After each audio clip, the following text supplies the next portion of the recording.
Hello guys, welcome back to the channel. Another episode of Car Chat. How you doing, Carlos? Pretty good. How are you? I'm doing well.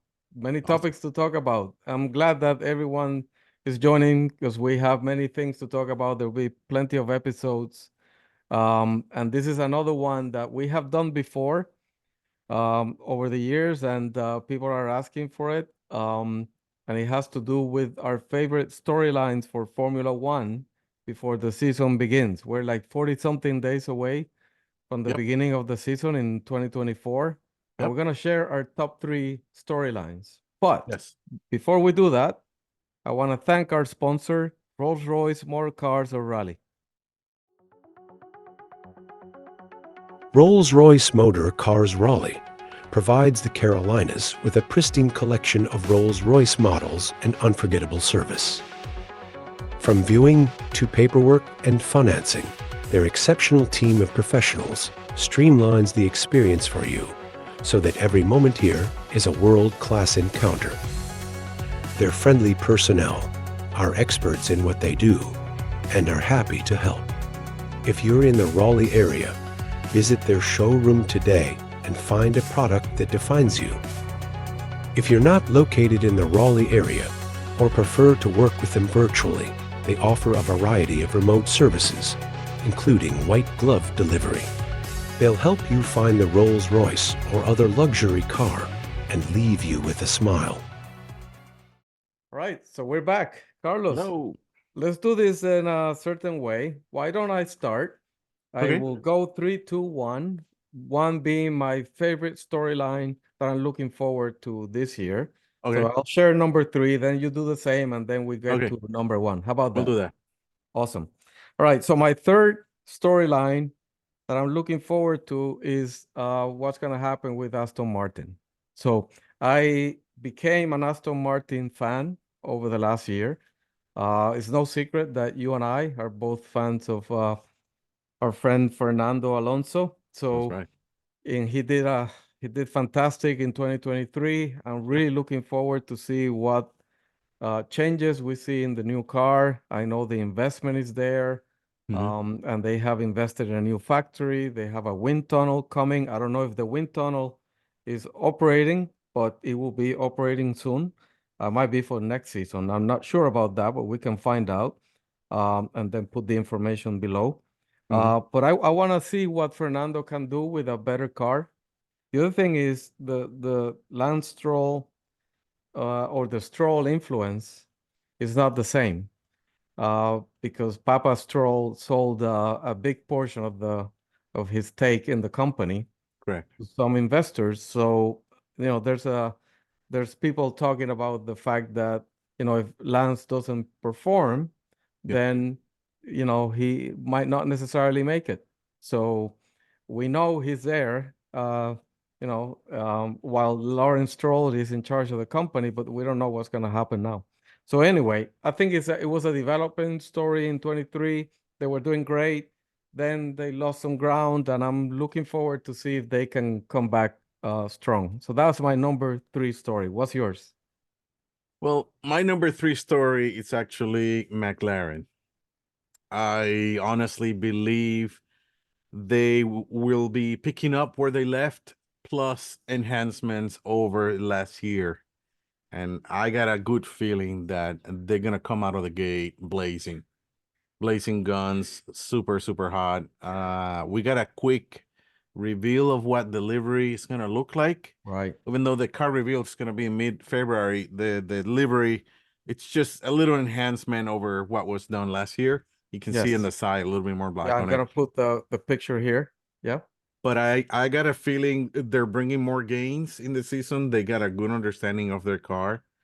And if they do that, hit the ground running from early in the season, then there's a lot chances for a lot more points. And I got no doubt that we will see McLaren hitting poles this year. They will be on pole for sure in some of the races.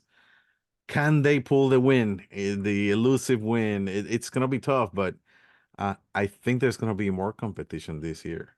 Yeah. So That's I'll gonna leave be that for my other that's gonna be topics. interesting. All Further right. down. So let me go to my number 2. So my number 2 is Mercedes. and I'm dressed in Mercedes attire now because I have now a Mercedes. Um, but definitely the way I look at it is do or die for Mercedes. They can't afford another year of underperformance. I mean, they were starting to get strong by the end of 23, but the way I look at it, if they want to retain Lewis Hamilton, he really wants to try again for a championship. If he doesn't get a competitive car, I think that's the end of Lewis in Mercedes. So that's the way I look at it. It's like do or die story. They either improve significantly to compete against Red Bull and some of the others coming up, or there will be a full, overhaul of the Mercedes organization at some point. So that's my number two story. What's yours? All right. I'm gonna jump to the Red Bull side. I'm reading in between the pieces that I've seen already coming through on the design of the Red Bull and the trade-offs that were done on last year's car and how they were planning to retune the car for this year in such a way that they won't have kind of like the disadvantage they had in qualifying. They had done the design such a way that they bias the car towards the long-term race performance more so than one lap, fast lap, getting the car tires to light up and go. And I think they're putting more emphasis on that this year to try to move up in the qualifying points so they can get more poles. If they can do that, great. But my question will be, will there be a trade-off? Usually it's a fine line between having a very lightweight, skinny stream car with the right setup for one lap, or do you do it for the long run?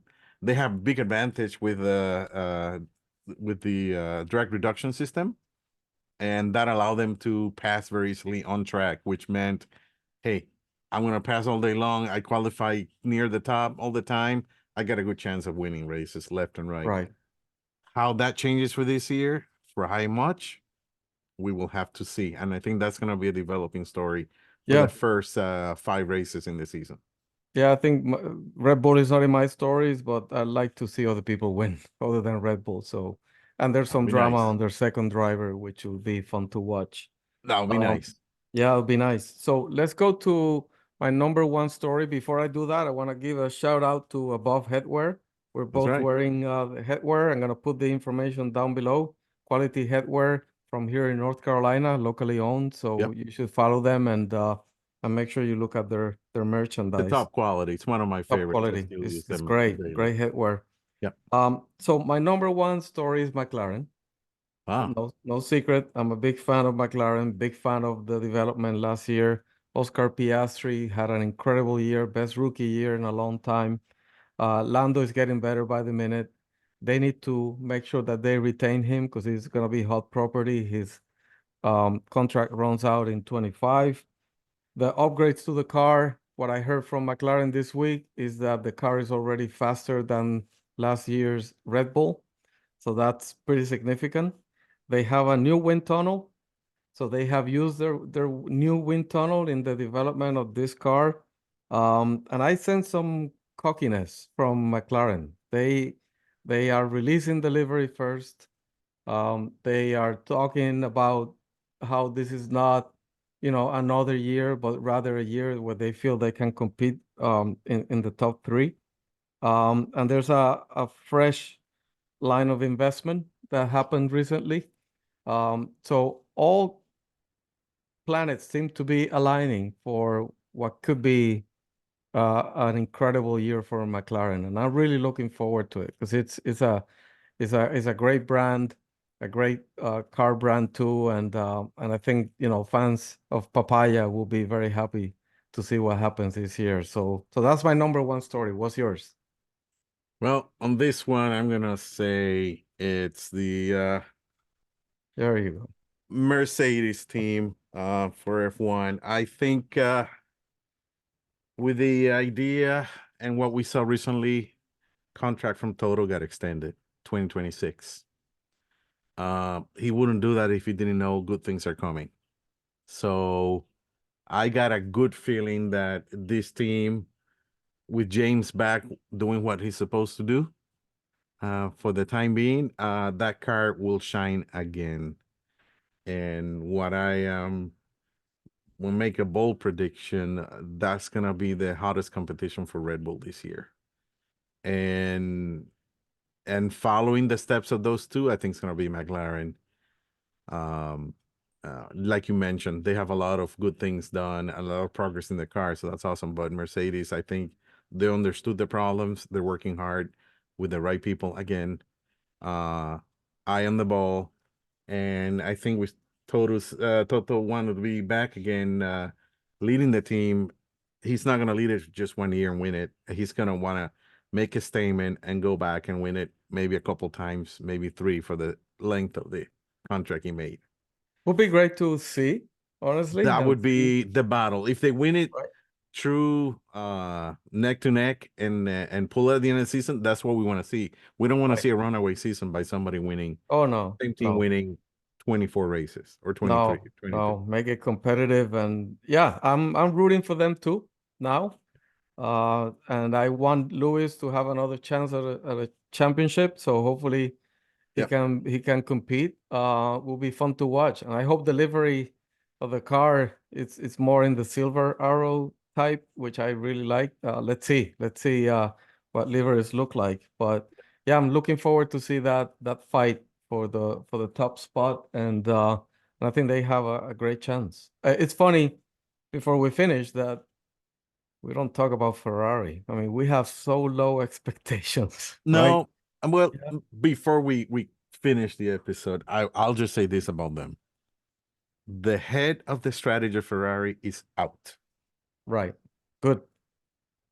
My friend, That's good. they can only move one direction, and that's forward. You have to believe that they're moving Yes. forward. One way up.